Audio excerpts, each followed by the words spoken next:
Chapter 10 Summary. Network attacks today. Distributed Denial of Services, or DDoS. This is a coordinated attack from many devices, called zombies, with the intention of degrading or halting public access to an organization's website and resources. Data breach. This is an attack in which an organization's data servers or hosts are compromised to steal confidential information.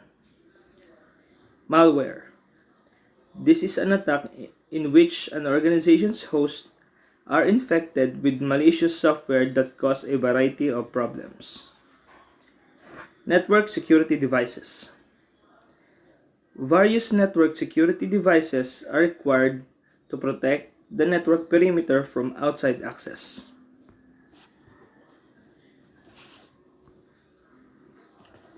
Endpoint protection. LAN devices such as switches, wireless LAN controllers, and other access point devices interconnect endpoints. Most of these devices are susceptible to the LAN-related attacks that are covered in this module.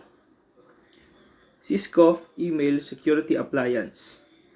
Content security appliances include fine-grained control over email and web browsing for an organization's users. Block known threats remediate against stealth malware that evaded initial detection, discard emails with bad links, block access to newly infected sites, encrypt content in outgoing email to prevent data loss. Cisco Web Security Appliance. The Cisco Web Security Appliance is a mitigation technology for web-based threats. It helps organizations address the challenges of securing and controlling web traffic.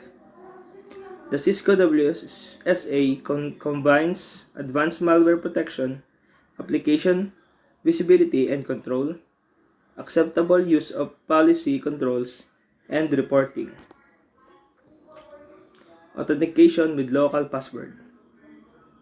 Many types of authentication can be performed on networking devices, and each method offers varying levels of security. A better solution is to have all devices refers to the same database of users and passwords from a central server. AAA components. AAA stands for Authentication, Authorization, and Accounting. The AAA concept is similar to using a credit card. The credit card identifies who can use it, how much that user can spend, and keeps an account of what items or services the user purchased. Authentication. Local AAA stores usernames and passwords locally in a network device such as the Cisco router. Users authenticate against the local database as shown in figure. Local AAA is ideal for small networks. Authorization. AAA authorization is automatic and does not require users to perform additional steps after authentication. Authorization governs what users can and cannot do on the network after they are authenticated. Accounting. AAA accounting collects and reports usage data. This data can be used for such purposes as auditing or billing. The collected data might include the start and stop connection times, executed commands, number of packets, and number of bytes. 802.1x. The IEEE A02.1x standard is a port-based access control and authentication protocol. This protocol restricts unauthorized workstations from connecting to a LAN through publicly accessible switch ports. The authentication server authenticates each workstation that is connected to a switch port before making available any services offered by the switch or the LAN.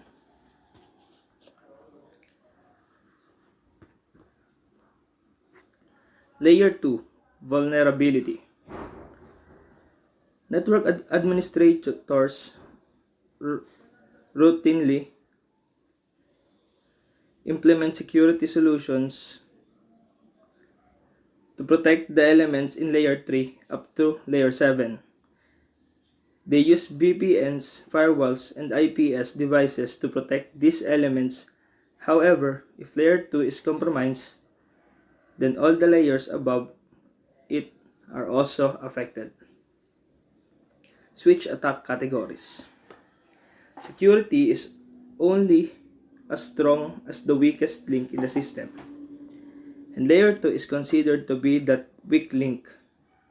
This is because LANs were traditionally under the administrative control of a single organization. We inherently trusted all persons and devices connected to our LAN. Switch attack mitigation techniques. Always use secure variants of these protocols such as SSH, Secure Copy Protocol, Secure FTP, and Secure Socket Layer, or Transport Layer Security. Consider using out-of-band management network to manage devices. Use a dedicated management VLAN where nothing but management traffic resides. Use ACLs to filter unwanted access. MAC address table flooding.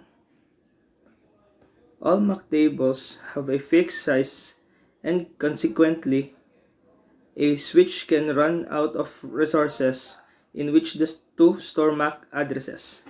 MAC address flooding attacks take advantage of this limitation by bombarding the switch with fake source MAC address until the switch MAC address table is full. MAC address table attack mitigation. To mitigate MAC addresses table overflow attacks, network administrators must implement port security. Port security will only allow a specific number of source MAC addresses to be learned on the port. Port security is further discussed in another module. VLAN hopping attacks. A VLAN hopping attack enables traffic from one VLAN to be seen by another VLAN without the aid of a router. In a basic VLAN hopping attack, the threat actor configures a host to act like a switch to take advantage of the automatic trunking port feature enabled by default on most switch ports. VLAN double tagging attack. A threat actor in specific situations could embed a hidden 802.1Q tag inside the frame that already has an 802.1Q tag. This tag allows the frame to go to a VLAN that the original 802.1 tag did not specify. DHCP message. DHCP servers dynamically provide IP configuration information including IP address, subnet mask, default gateway, DNS servers, and more to clients. A review to the sequence of the DHCP message exchange between client and server is shown in the DHCP attack. DHCP starvation attack. The goal of the DHCP starvation attack is to create a DOS for connecting clients. DHCP starvation attack requires an attack tool such as Gobbler. DHCP spoofing attack. A DHCP spoofing attack occurs when a rogue DHCP server is connected to the network and provides false IP configuration parameters to legitimate clients. A rogue server can provide a variety of missing information. ARP attack. The problem is that an attacker can send a gratuitous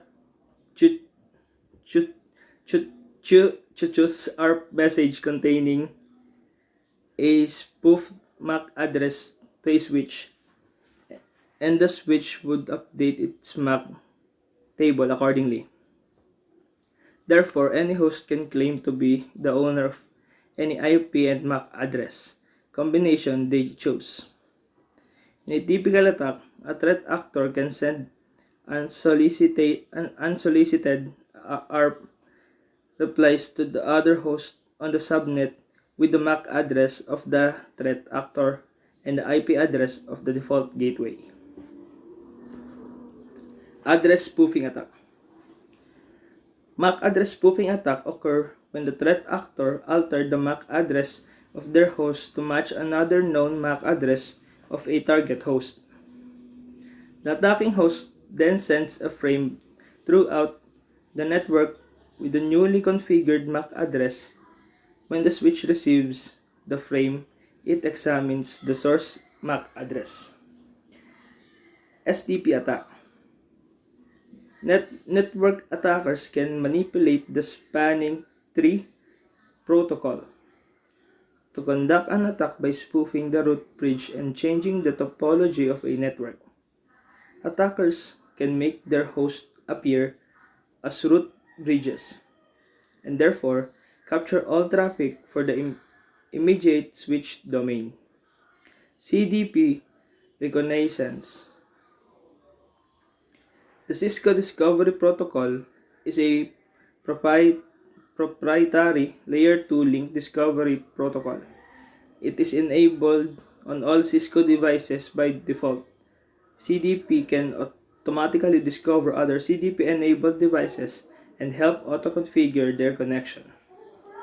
Network administrators also use CDP to help configure and troubleshoot network devices. That's all. Thank you.